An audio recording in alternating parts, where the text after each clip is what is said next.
অনুভূতি আসলে এটার জন্য অপেক্ষা করতে হয়েছে ২ মাস, প্রায় ২ মাস। ৩ তারিখ থেকে লিগ শুরু হয়েছে। তারও বেশ কিছুদিন আগে আমরা ট্রেনিং শুরু করেছি। আপনি যদি সেই ট্রেনিংটার সঙ্গে মিলান তাহলে ঠিক ২ মাস। ২ মাস অপেক্ষা করতে হয়েছে এই জার্সিটা গায়ে দেওয়ার জন্য, গায়ে পরার জন্য। সো এই ২ মাসের মধ্যে অনেক কিছু সহ্য করতে হয়েছে, অনেক কিছু দেখতে হয়েছে, অনেক কিছু অ্যাডজাস্ট করতে হয়েছে, মিনিমাইজ করতে হয়েছে।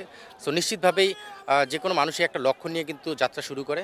সেই আল্টিমেট গোলটা ছিল এই জার্সিটা পরা। নিশ্চিতভাবে এই জার্সিটা পরার পেছনে যে কাজগুলো রয়েছে সেই কাজগুলো সাকসেসফুলি করার পেছনে প্রতিটা মানুষের সাকসেস ছিল। আমি বলব প্রতিটা প্লেয়ার থেকে শুরু করে টিম বয় থেকে শুরু করে ম্যানেজমেন্টের প্রতিটা পার্ট, ইভেন আবাহনীতে যারা আর্থিকভাবে এই টিমটাকে মেনটেন করেছেন সেই জায়গা থেকে প্রতিটা মানুষ। তো আবাহনীর সাপোর্টার থেকে শুরু করে আবাহনীর সঙ্গে সম্পৃক্ত যারা ছিলেন, আমি শিওর যে প্রতিটা মানুষ অনেক আনন্দিত। সঙ্গে আমি স্বাভাবিকভাবেই অনেক ৯ বছর পরে কোচিংয়ে ব্যাক করে এরকম একটা স্যাটিসফ্যাকশন কাজ করাটা অবশ্যই বাড়তি একটা অনুপ্রেরণা, সঙ্গে বাড়তি কাজ করার একটা মোটিভেশন পাওয়া।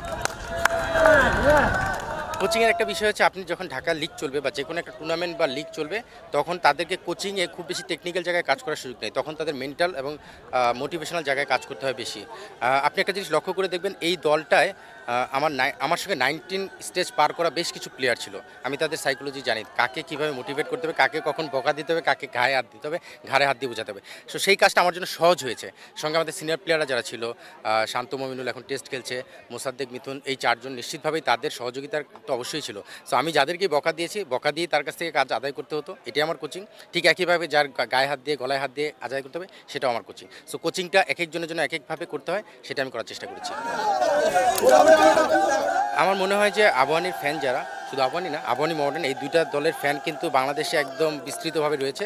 যেমনটা ব্রাজিল আর্জেন্টিনা, ঠিক একইভাবে আবাহনী মডার্নের ফ্যান কিন্তু রয়েছে। আবাহনীর ফ্যান দেশের প্রেক্ষাপট যাই হোক, যেখানেই যেভাবে যাই ঘটুক না কেন, দিন শেষে তারা কিন্তু আবাহনীর খবর রাখে।